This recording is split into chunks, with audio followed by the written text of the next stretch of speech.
సింపుల్గా టేస్టీగా పప్పుచారు ఎలా చేసుకోవాలో చూద్దాం. అన్నంలోకైనా, చపాతీలోకైనా, దోశలోకైనా చాలా బాగుంటుందండి. హాయ్ అండి, అందరికీ నమస్కారం. నేను మీ Revathi. Welcome to RK kitchen and blogs. ఈ వీడియోలో మనం పప్పుచారు ఎలా చేసుకోవాలో చూద్దామా. ఒక కుక్కర్ తీసుకుని 1 కప్పు కందిబ్యాలు వేసి 2-3 సార్లు శుభ్రంగా కడుక్కొని ఇలా వీడియోలో చూపిస్తున్నట్టుగా బాగా కడుక్కోవాలి. ఇప్పుడు మంచినీళ్ళని తీసుకున్నా. ముందుగా స్టవ్ వెలిగించుకొని కుక్కర్ పెట్టుకున్నానండి. అందులోకి కాస్త ఆయిల్ వేసాను. తొందరగా ఉడుకుతాయండి బ్యాళ్ళు అనేవి.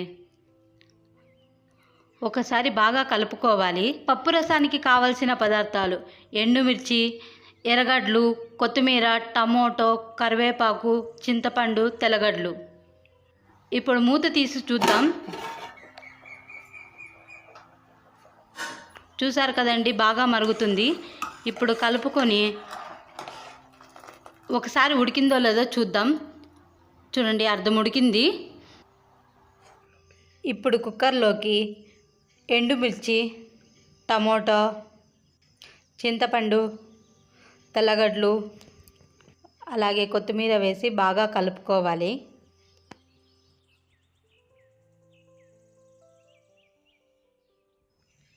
అలాగే పసుపు, జీలకర్ర మసాలా, జీలకర్ర, అలాగే రాళ్ళుప్పు వేసి బాగా కలుపుకోవాలి. ఇప్పుడు మూత పెట్టి కొద్దిసేపు ఉడికించుకుందాం. ఇప్పుడు ప్లేట్ తీస్తే చూడండి, ఆల్మోస్ట్ ఉడికిపోయాయి. ఇప్పుడు ఒక గిన్నెలోకి వంచుకుందాం. నీళ్ళు మొత్తం వంచుకుందాం.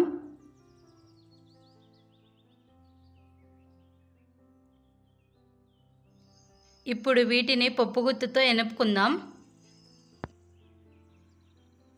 ఇప్పుడు ముందుగా వంపుకున్న నీళ్ళను ఇందులోకి వేసుకుందాం. చూడండి, అటు ఇటు బాగా కలుపుకోవాలి. మరొకసారి స్టవ్ వెలిగించుకొని ఒక బాండ్లీ పెట్టుకున్నాం. అందులోకి ఆయిల్ వేసి సాసులు, ఎర్రగడ్డలు, కరివేపాకు వేసి బాగా కలుపుకోవాలి.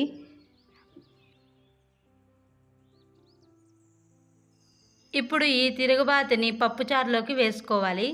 అంతేనండి, సింపుల్గా పప్పుచారు రెడీ అయిపోయింది. ఇప్పుడు ఈ పప్పుచారుని అన్నంలోకి కలుపుకొని తిందాం.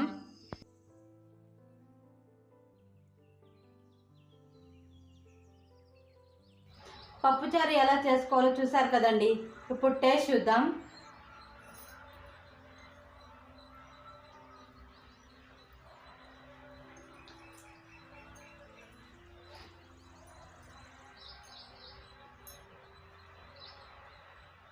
టేస్ట్ అయితే సూపర్గా ఉందండి.